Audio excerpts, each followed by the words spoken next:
On entend dire généralement qu'il y a parmi vous de l'impudicité, et une impudicité telle qu'elle ne se rencontre pas même chez les païens. C'est au point que l'un de vous a la femme de son père.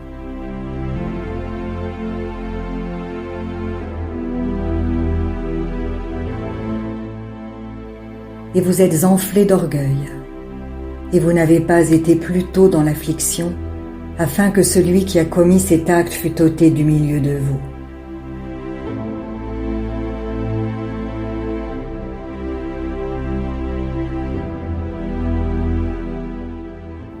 Pour moi, absent de corps mais présent d'esprit, j'ai déjà jugé, comme si j'étais présent, celui qui a commis un tel acte.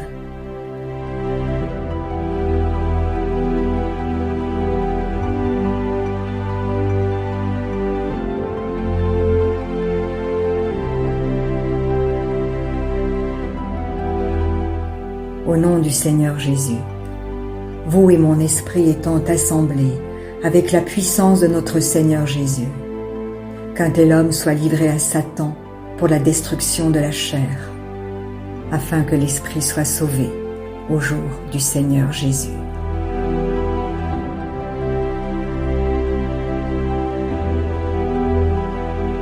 C'est bien à tort que vous vous glorifiez.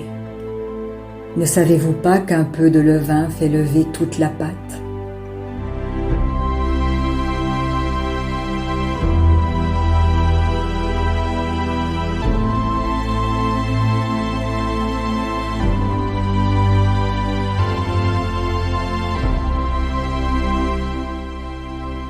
Faites disparaître le vieux levain, afin que vous soyez une pâte nouvelle, puisque vous êtes sans levain, car Christ, notre Pâque, a été immolé.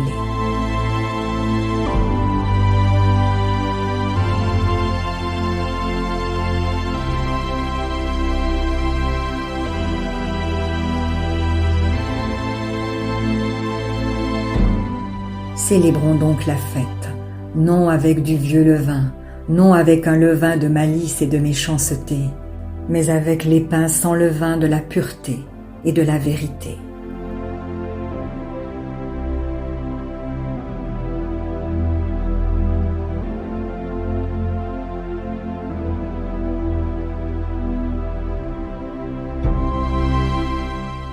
Je vous ai écrit dans ma lettre de ne pas avoir des relations avec les impudiques, non pas d'une manière absolue avec les impudiques de ce monde, ou avec les cupides et les ravisseurs, ou avec les idolâtres. Autrement, il vous faudrait sortir du monde.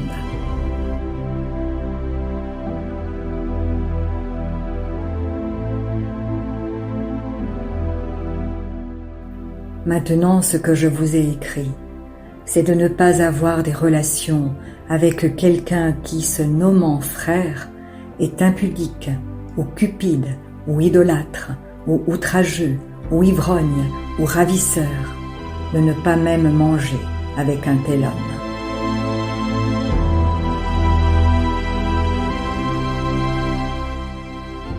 Qu'ai-je en effet à juger ceux du dehors? N'est-ce pas ceux du dedans que vous avez à juger? Pour ceux du dehors, Dieu les juge.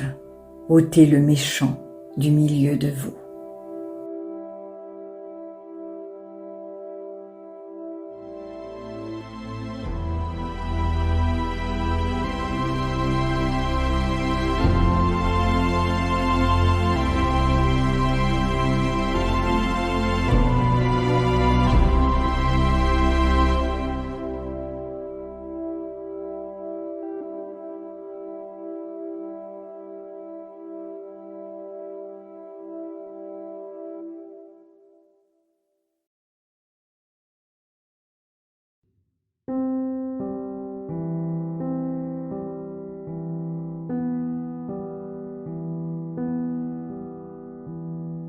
Si la parole de Dieu touche votre cœur, ne l'endurcissez pas.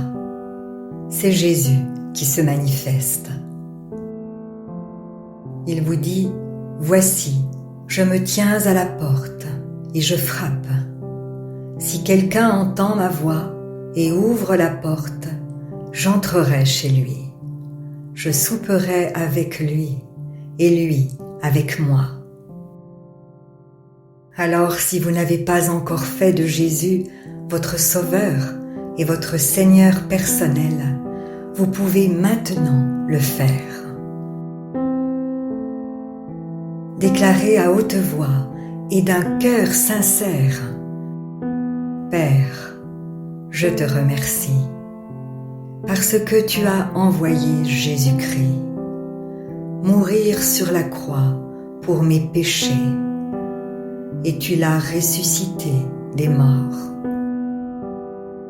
Je désire, du plus profond de mon cœur, recevoir ce pardon et être racheté par le sang de Jésus. Je t'accueille maintenant, Jésus, comme mon Seigneur et mon Sauveur. Je renonce désormais au péché et je veux te suivre tous les jours de ma vie. Au nom de Jésus. Amen. Si vous avez fait cette prière, dites-le nous simplement dans les commentaires. Nous prierons pour vous et nous nous réjouirons avec le ciel tout entier, car Jésus a dit: sachez qu'il y a plus de joie dans le ciel pour un seul pécheur qui se repent que pour 99 justes qui n'ont pas besoin de repentance. Puis continuez de vous fortifier et de vous purifier par la parole de Dieu. La foi vient, mais elle ne vient que d'une seule source, de ce qu'on entend de la parole de Christ. Demandez à l'Esprit Saint de vous guider et de vous éclairer dans sa connaissance. Il vous conduira dans toute la vérité. Il vous équipera pour toutes les circonstances de votre vie. Vous verrez que peu à peu, il vous révélera ce que ne peuvent comprendre ceux qui ne vont pas dans la parole. Car l'homme naturel n'accepte pas ce qui vient de l'Esprit de Dieu. C'est une folie pour lui.